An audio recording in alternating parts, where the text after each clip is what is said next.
गेल्या 30 ते 40 वर्षांपासून रस्ते, वीज, कुकडेचे पाणी, घोडविसापूरचे पाणी, साखळी योजना, एमआयडीसी, टिंबे, माणिकडोह बोगदा हे प्रश्न तसेच आहेत. फक्त एकदा मला आमदारकीची संधी द्या, तालुक्याचे प्रश्न सोडवून सोनं केल्याशिवाय राहणार नाही, असे प्रतिपादन अहमदनगर जिल्हा परिषदेचे माजी उपाध्यक्ष अण्णासाहेब शेलार यांनी श्रीगोंदा येथे जनसंपर्क कार्यालयाच्या उद्घाटन प्रसंगी बोलताना केले.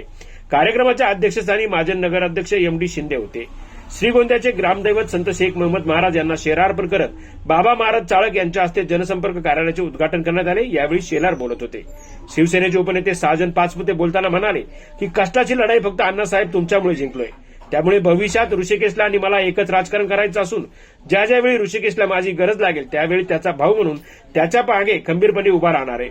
तर माजी जिल्हा परिषद सदस्य अनिल ठवाळ यांनी 40 वर्षे आमदार असताना रस्ते, वीज, पाणी, डिंबे, माणिकडोह बोगदा, साखळी योजना, एमआयडीसी प्रश्न तसेच आहेत.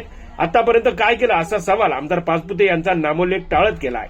तर सरपंच ऋषिकेश शेलार बोलताना म्हणाले की कार्यकर्त्यांची बऱ्याच दिवसांपासूनची मागणी होती की श्रीगोंद्यात संपर्क कार्यालय सुरू केले पाहिजे. बेलवंडी देणे सर्वांना शक्य होत नाही, त्यामुळे जनतेच्या अडीअडचणी सोडवण्यासाठी 365 दिवस आम्ही कटिबद्ध असून कुठल्याही परिस्थितीत विधानसभा लढायची असून आता कार्यकर्त्यांनी तयारीला लागा, अशा सूचना केल्या. यावेळी संदीप खेडकर, साहेबराव रासकर, सुभाष कळाणे, वामन बदे, संतेश रोडे, कांतीलाल कोकाटे, आसिफ शेख यांनी मनोगत व्यक्त केले. खरं तर गणरायाच्या या शुभमुहूर्तावरती श्रीगोंदा शहरामध्ये एक माझ्या नावाने अण्णासाहेब शेलार संपर्क कार्यालय सुरू केले. त्याचं कारण एक होतं की गेले अनेक वर्षापासून, अनेक दिवसापासून मी विधानसभा निवडणूक लढवणार हे जाहीर केलं होतं. मधल्या काळामध्ये अनेक तालुक्यातील आपल्या श्रीगोंदा नगर मतदारसंघामध्ये अनेक कार्यकर्त्यांची संपर्क साधून या ठिकाणी दौरा आयोजित करून लोकांचे मनं त्या ठिकाणी ऐकून घेतली. लोकांची एक मानसिकता तयार झाली की तुम्ही ही निवडणूक लढवली पाहिजे, म्हणून हा निर्णय मी घेतला. मधल्या काळामध्ये माझ्याविषयी एक वेगळ्या पावड्या उठत होत्या की हा स्टंट आहे, हा कुठंतरी कोणाची सुपारी घेतलेला विषय दिसतोय.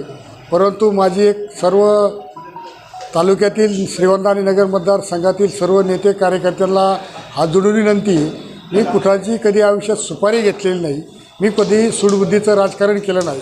परंतु मी पाहतो गेले 30-40 वर्षापासून जे प्रश्न तालुक्यात लोकांचे आहेत ते प्रश्न जागेवरतीच आहेत. प्रश्न एकही मार्ग लागला नाही. मग कुकडीच्या पाण्याचा प्रश्न हा कायमस्वरूपी तो तसाच भिजत पडलेला आहे. कुकडी विसापूरमध्ये सामायिक करण्याचा प्रश्न तसाच पडला आहे. एमआयडीसीचा प्रश्न हा कायमस्वरूपी तसाच आहे. साखळी योजनेचा प्रश्नावर अनेक आंदोलन झाले, तो विषय तसाच आहे. इथं तरुणांना रोजगार निर्माण होणार, एमआयडीसी उभा होणार, हे जे प्रश्न घेऊन निवडणुका ज्या लोकांनी लढवले ते प्रश्न अद्यापही सुटले नाहीत, ते प्रश्न कुठल्याही मार्गी लागले नाहीत. म्हणून ही निवडणूक मला खऱ्या अर्थाने लोकांच्या, जनतेच्या, सर्वसामान्य कार्यकर्त्यांच्या जोरावरती ही निवडणूक मी लढवणार आहे. त्यामध्ये अनेक लोकांच्या विषयी संभ्रम निर्माण झालेला आहे. कोणत्या पक्षामध्ये, मी तर सध्या कुठल्या पक्षामध्ये नाही, मी सगळ्या पक्षाच्या लोकांना मदत केलेला कार्यकर्ता आहे, सगळ्या पक्षाच्या नेत्यांना मदत केलेला कार्यकर्ता आहे. म्हणून आता कुठंतरी माझी एक भावना आहे, गेली 15 वर्षे मी जिल्हा परिषदेमध्ये काम केलं, 2.5 वर्षे 2दा टर्म मी त्या ठिकाणी जिल्हा परिषद उपाध्यक्ष म्हणून काम करून ह्या तालुक्यामध्ये एक वेगळा ठसा कामाचा उमटवलेला आहे. आजही प्रामाणिकपणे जिल्हा परिषदेचे प्रत्येक गावोगाव त्या ठिकाणी मी मदत करण्याचं काम केलं आहे.